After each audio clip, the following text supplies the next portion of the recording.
warahmatullahi wabarakatuh. Apa kabar Anda semua? Semoga dalam keadaan sehat. Ini awal pekan, mudah-mudahan tetap semangat. Senang sekali saya Herzgun Arif dari Forum News Network bisa kembali menjumpai Anda semua. Gubernur DKI Anies Baswedan akhirnya buka suara soal tudingan bahwa dia menerima gratifikasi sebuah rumah mewah berlantai 2. Sepanjang pekan kemarin itu memang di media sosial, terutama di Twitter, berseliweran berbagai info Anies Baswedan menerima gratifikasi dari pengembang di reklamasi. ini infonya memang cukup menarik dan disebutkan bahwa rumah itu terletak di Kebayoran Baru, jadi disertai dengan sebuah gambar ada rumah mewah modern, model kalau orang menyebutnya itu model-model Eropa begitu, berwarna putih. Info yang semula hanya berseliweran di akun-akun sosial media kecil itu akhirnya digoreng oleh akun-akun yang kita sebut sebagai buzzer. Salah satunya misalnya Denny Siregar.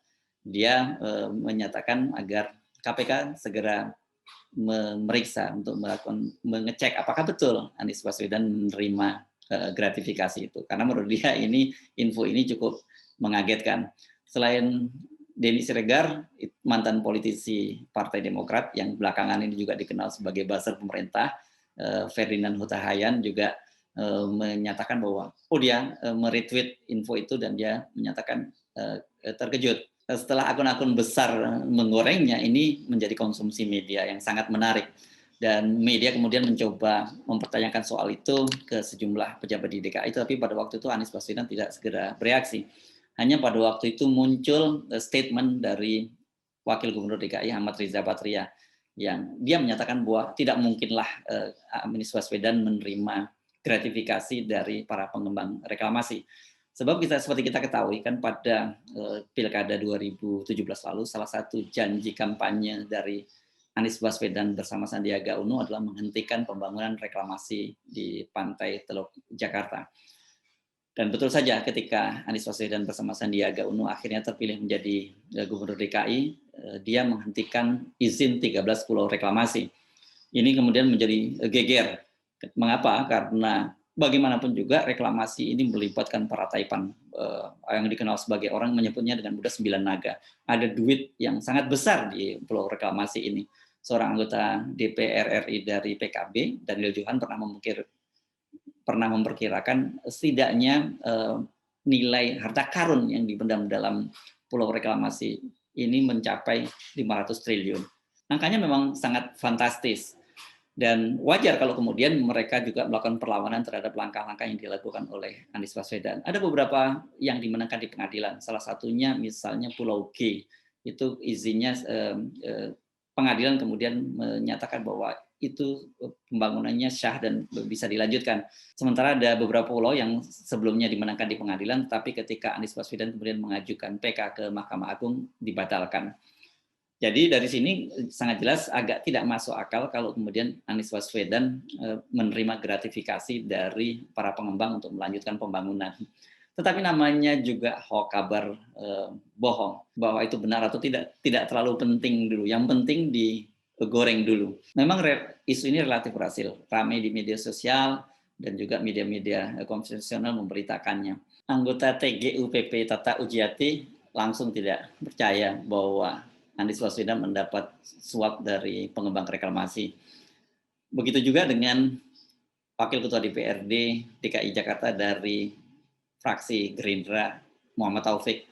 Taufik begitu melihat rumahnya saja dia sudah tidak percaya, dia tidak yakin, dia kenal betul selera Anies tentang rumah tidak seperti itu. Rumah Anies yang berada di kawasan Lebak Bulus Jakarta Selatan menurut Taufik itu seleranya adalah selera tradisional. Jadi rumah joglo, benar memang seperti yang dikatakan oleh Taufik. Jadi rumah Anies Baswedan itu rumah tradisional dan suasananya sangat asri, hijau gitu. Jauh dari kesan glamor seperti rumah yang ditampilkan di media sosial.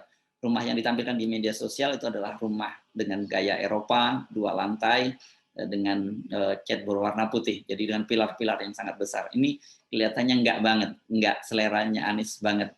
Sementara kedua, seperti kita sebutkan tadi, kalau itu berkaitan dengan suap dari para pengembang reklamasi, kan selama ini Anies Baswedan adalah figur yang sangat menentang reklamasi di pantai utara Jakarta.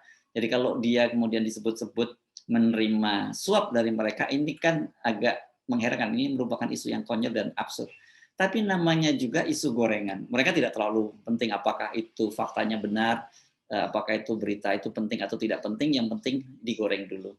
Tanda-tanda bahwa isu ini merupakan isu gorengan itu sebenarnya sudah kelihatan sampai kemudian pendiri dari Drone Emprit, Ismail Fahmi, memberikan satu semacam tutorial bagaimana sih caranya mengecek apakah betul rumah itu berada di Kebayoran Baru seperti yang disampaikan oleh akun seperti disebut oleh akun-akun media sosial tadi. Ismail Fahmi kemudian menyebut tutorialnya, dia menyebut ada sebuah aplikasi yang bisa mengecek, dan dengan aplikasi tadi Ismail Fahmi bisa langsung mendapatkan fakta bahwa rumah itu diambil dari iklan sebuah properti. Jadi rumah itu tidak terletak di Kebayoran Baru, tapi terletak di kawasan Bambu Apus, Jakarta Timur. Rumah itu sedang dijual. Rupanya gambarnya langsung dipungut begitu saja dan diberi narasi bahwa itu adalah merupakan rumah. Jadi itu merupakan rumah yang digunakan untuk menyuap Anies Baswedan. Barangkali Anda sendiri banyak yang bertanya, untuk apa sebenarnya para buzzer ini menggoreng isu-isu yang tidak penting, bahkan terkesan konyol dan absurd semacam ini? Buat mereka penting atau tidak penting, itu juga tidak penting. Bagi mereka yang paling penting menggoreng isu semacam ini. Apalagi kemudian kan kita tahu dalam situasi sekarang ini dikenal sebagai namanya echo chamber. Jadi isu itu banyak beredar di antara lingkungan mereka sendiri. Dan bagi mereka yang punya posisi berseberangan dengan Anies Baswedan, tentu saja langsung mempercayai begitu saja, dan kalau perlu menggoreng isu ini sampai gosong. Tetapi untunglah masih ada lembaga-lembaga, ada mesin pencari seperti Drone Emprit kemudian yang coba mendudukkan persoalannya. Dari tracking semacam ini sebenarnya kita bisa ketahui kok siapa sebenarnya yang paling awal memulai memunculkan isu ini, dan siapa yang menggoreng, kemudian targetnya siapa, dan klaster permainannya di mana, itu sebenarnya gampang diketahui. Kalau dari isu ini sudah ketahuan sekali bahwa ini targetnya adalah Anies Baswedan. Anda boleh mempertanyakan, kan tidak mungkin Anies Baswedan yang selama ini membatalkan proyek reklamasi tiba-tiba kemudian mendapat suap dari para pengembang reklamasi. Tetapi semua itu sekali lagi tidak penting. Yang penting mereka sudah memunculkan isu dan kemudian muncul persepsi negatif terhadap Anies Baswedan. Untung saja dalam hal-hal semacam ini Anies Baswedan tidak terlalu reaktif. Yang reaktif justru malah para pendukungnya.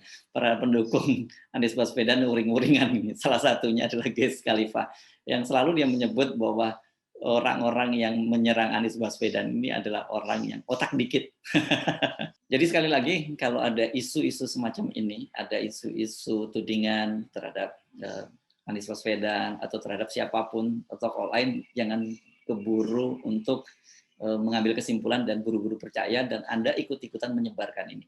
Karena dampaknya sangat serius. Misalnya PKS sudah, misalnya anggota DPR dari PKS mengingatkan pada Denny Siregar untuk bersiap-siap menerima konsekuensi hukumnya.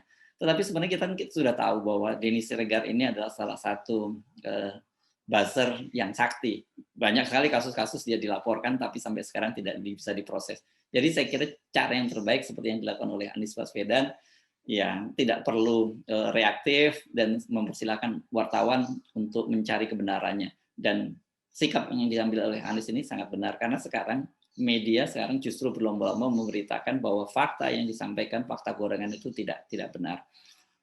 Apakah kemudian buzzer akan kapok setelah faktanya gorengan ini mentah di tengah jalan dan terbukti bahwa mereka memfitnah Anies Baswedan? Jangan terlalu optimis dulu. Memang pekerjaan para buzzer itu membuli, menyebarkan informasi hoax, memfitnah, dan mereka tahu bahwa mereka kebal secara hukum. Karena itu mereka bebas merdeka, tidak perlu khawatir akan kena delik hukum. Saya Hersman Arif, sampai jumpa. Assalamualaikum warahmatullahi wabarakatuh.